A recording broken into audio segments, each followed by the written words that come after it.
जैसा कि हम लोग हर बार चैप्टर खत्म होने के बाद क्या करते हैं, क्वेश्चन आंसर करते हैं। तो भूकंप का चैप्टर समाप्त हो गया है और अब हम लोग उसका क्वेश्चन आंसर कुछ कर लेते हैं ताकि रिवीजन हो जाए और कुछ खास प्रश्न आपके जहन में आ जाए ताकि एग्जाम में देखते ही उस पर टूट पड़िए।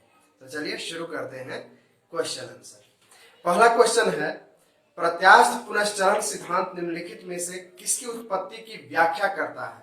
तो बताए थे भूकंप जब पढ़ा रहे थे तो प्रत्यास्थ पुनश्चरण सिद्धांत के बारे में, ये भूकंप की उत्पत्ति की व्याख्या करता है। ठीक है, नेक्स्ट है, चलिए नेक्स्ट टाइम से आपको ऑप्शन भी देंगे। भूकंप की उत्पत्ति से संबंधित प्रत्यास्थ पुनश्चलन सिद्धांत का प्रतिपादन किसने किया था? ऑप्शन ए है Holmes, option B Reid, option C Jolly और ऑप्शन डी डेली। इसका सही आंसर है रीड। क्या है? रीड। प्रत्यास्थ पुनश्चलन सिद्धांत रीड ने दिया था। ठीक है, देखिए प्रत्यास्थ पुनश्चलन, प्रत्यास्थ, पुनश्चलन, प से पढ़ाई और रीड मतलब पढ़ाई, याद रखिए। नेक्स्ट क्वेश्चन है, पृथ्वी की आंतरिक संरचना की विश्वसनीय जानकारी प्राप्त करने का सबसे प्रमुख स्रोत क्या है? ऑप्शन ए भूकंप विज्ञान, ऑप्शन बी तापमान, ऑप्शन सी ज्वालामुखी और ऑप्शन डी दबाव एवं घनत्व। इसका सही आंसर है भूकंप विज्ञान। चलिए नेक्स्ट क्वेश्चन देखते हैं। भूगर्भ में जिस स्थान पर भूकंपीय तरंगों की उत्पत्ति होती है, भूगर्भ में जिस स्थान पर भूकंपीय तरंगों की उत्पत्ति होती है उस स्थान को क्या कहते हैं? सबसे आसान क्वेश्चन। ऑप्शन ए है अधिकेंद्र, ऑप्शन बी भूकंप अधिकेंद्र, ऑप्शन सी भूकंप केंद्र और ऑप्शन डी इक्लोजाइट। तो हम बताए थे कि जिस स्थान पर भूकंप तरंगों की उत्पत्ति होती है भूगर्भ में, ठीक है, जैसे ये धरती है, ठीक है, ये धरती है, जहां भूकंप तरंग स्टार्ट होता है इसको कहते हैं फोकस या कहते हैं केंद्र, ठीक है, या कहते हैं हाइपोसेंटर। क्या कहते हैं? हाइपोसेंटर। और यहाँ है अधिकेंद्र। क्या है? अधिकेंद्र, यानी जहां सबसे पहले तरंग पहुंचता है उसको कहते हैं अधिकेंद्र। तो इसका सही आंसर क्या होगा? भूकंप केंद्र, ऑप्शन सी सही है। चलिए नेक्स्ट है, भूकंप मूल। भूकंप मूल यानी कि फोकस वह स्थान होता है जहां धरातल पर भूकंपीय लहरों का सर्वप्रथम ज्ञान होता है, जहां से भूकंप की उत्पत्ति होती है। ऑप्शन सी, जहां से भूकंप की उत्पत्ति के पश्चात उसकी लहरें ठीक नीचे स्थित स्थान तक यात्रा करके पुनः वापस लौट आती है। और ऑप्शन डी, उपयुक्त में से कोई नहीं। तो इसका सही आंसर आप बताइए। इसका सही आंसर क्या होगा? इसका सही आंसर है बी, जहां से भूकंप की उत्पत्ति होती है उसको फोकस कहते हैं। ठीक है, चलिए नेक्स्ट। अधिकेंद्र या इपीसेंटर भूकंप का एक बिंदु है जो संबंधित है। ऑप्शन ए पृथ्वी के अंदर भूकंप के उद्गम स्थान से, ऑप्शन दो भूकंप के उद्गम केंद्र के ऊपर भूपृष्ठीय बिंदु से, और ऑप्शन तीन वह स्थान जहां भूकंप का अनुभव किया जाता है, और ऑप्शन डी भूकंप का वह बिंदु जहां पहला झटका अनुभव किया जाता है। चलिए इसका जल्दी से आंसर बताइए। इसका सही आंसर है भूकंप उद्गम केंद्र के ऊपर भूपृष्ठीय बिंदु से। भूकंप उद्गम केंद्र के ऊपर भूपृष्ठीय बिंदु से, जो कि ईपी सेंटर अभी जस्ट बताए हैं आपको। नेक्स्ट है, पृथ्वी के सतह पर भूकंप के केंद्र के ठीक ऊपर के बिंदु को क्या कहा जाता है?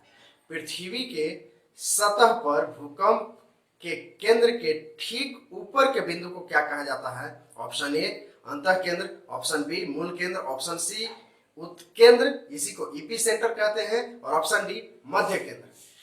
बताइए सही आंसर। इसका सही आंसर होगा उत्केंद्र यानी कि ईपी सेंटर। नेक्स्ट क्वेश्चन, भूकंप में धरातलीय तरंगे होती है। धरातलीय तरंगे होती है। ऑप्शन ए गौण तरंगे, ऑप्शन बी एल तरंगे, ऑप्शन सी प्राथमिक तरंगे और ऑप्शन डी प्राथमिक एवं गौण तरंगे। इसका सही आंसर है बी एल तरंगे। हम बताए थे कि चार तरह के तरंग होते हैं, PSL, ठीक है।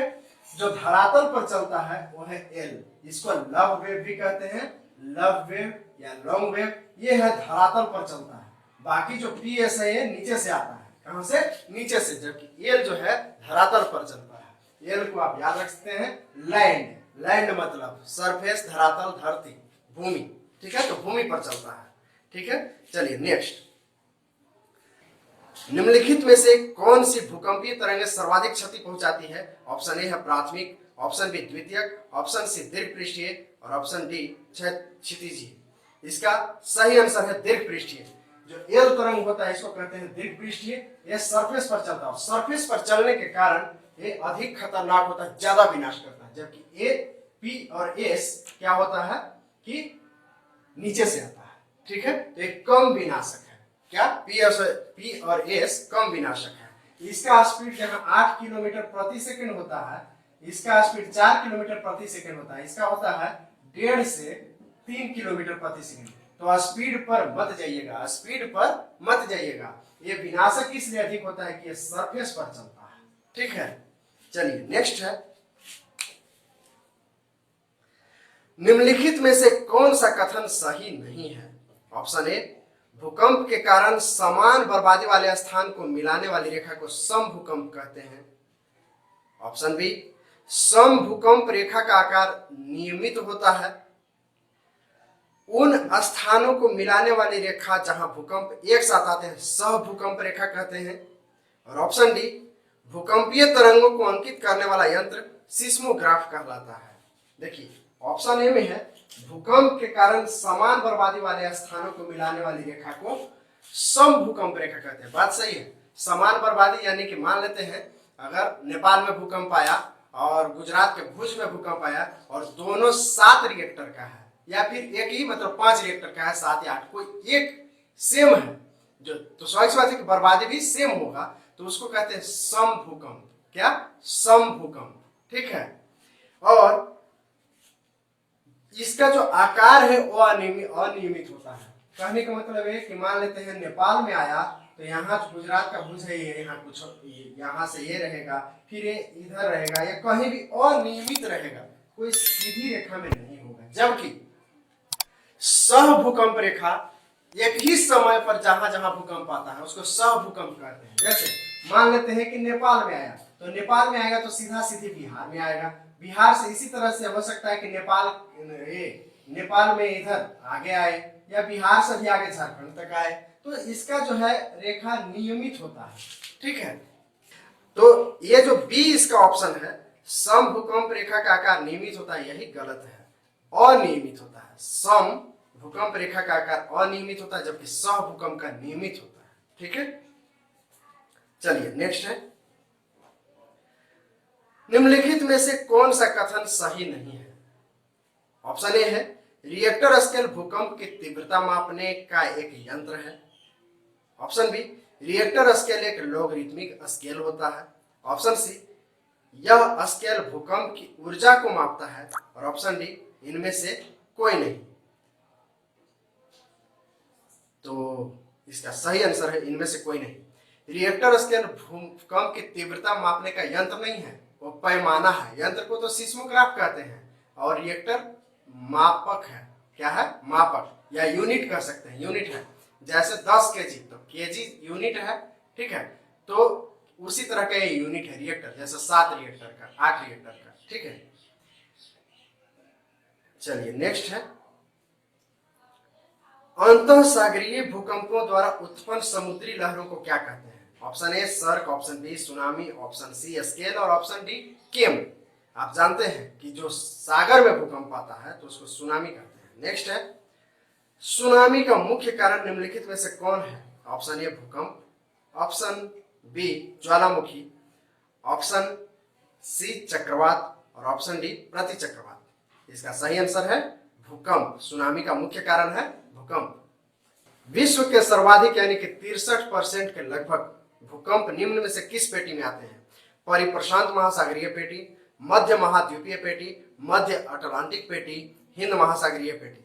इसका सही आंसर है परिप्रशांत महासागरीय पेटी, ठीक है। ये सब हम पढ़ा चुके हैं, आप पिछले क्लास में देख सकते हैं, इसका लिंक हम डिस्क्रिप्शन में दे रहे हैं। नेक्स्ट है, भूकंपों का प्रभाव महाद्वीपीय भागों के अतिरिक्त महासागरीय भागों पर भी पड़ता है और इससे महासागरों में भयंकर लहरें उत्पन्न होती हैं। इन लहरों को किस नाम से जानी जाती है? ज्वार भीति, ऑप्शन बी सीजेस लहरें, ऑप्शन सी सदाशिव और ऑप्शन डी सुनामी। आप जानते हैं सुनामी कहते हैं। चलिए नेक्स्ट, सुनामी किस भाषा का शब्द है? Option A German, option B पुर्तगाली, ऑप्शन सी जापानी और ऑप्शन डी चीनी। तो ये जापानी शब्द है। नेक्स्ट है, किस देश में भूकंप से उत्पन्न विनाशकारी समुद्री तरंगों को सुनामी कहते हैं? Option A Mexico, option B Japan, option C Britain और ऑप्शन डी न्यूजीलैंड। इसका सही आंसर है जापान, क्योंकि सुनामी शब्द जापान से ही निकला है। नेक्स्ट है, तरल पदार्थों से होकर न गुजर सकने वाली भूकंपीय लहर कौन सी है? Option A P, option B L, option C S और ऑप्शन डी इनमें से कोई नहीं। तो इसका सही आंसर है एस वेव। हम बताए थे कि पी एस एल ये 3 वेव होते हैं, जिसमें से एस तरल पदार्थ से यानी कि पृथ्वी के कोर से जहां मैग्मा होता है उससे नहीं पास कर पाता है, यहां से ऐसे मुड़ जाता है। क्यों? क्योंकि इसका स्पीड कम होता है। इसका स्पीड 4 किलोमीटर पर सेकेंड होता है, जबकि इसका 8 किलोमीटर पर सेकेंड होता है। इसलिए जो पी है वो तो दम करके यहाँ से पार कर जाता है, लेकिन एस बेचारा इधर साइड से मुड़ जाता है कि भैया इधर टकराने से कोई फायदा नहीं है, साइड से निकल जाओ। चलिए नेक्स्ट है, रिएक्टर स्केल का प्रयोग किसके मापने के लिए किया जाता है? वायु की आर्द्रता, ऑप्शन बी वायु का वेग, ऑप्शन सी भूकंप की तीव्रता और ऑप्शन डी तरल का घनत्व। तो इसका सही आंसर है, आप भी जानते हैं, भूकंप की तीव्रता। नेक्स्ट है और लास्ट है, सिस्मोग्राफ किसे मापने के काम में लाया जाता है? सबसे इजी क्वेश्चन, इसका आंसर आपको देना है कमेंट में, ठीक है? जो लोग सही जवाब देंगे उनका हम अगले वीडियो में नाम बताएंगे कि किन किन ने सही जवाब दिया। चलिए मिलते हैं फिर अगले क्लास में, तब तक लगे रहिए अपने मिशन में।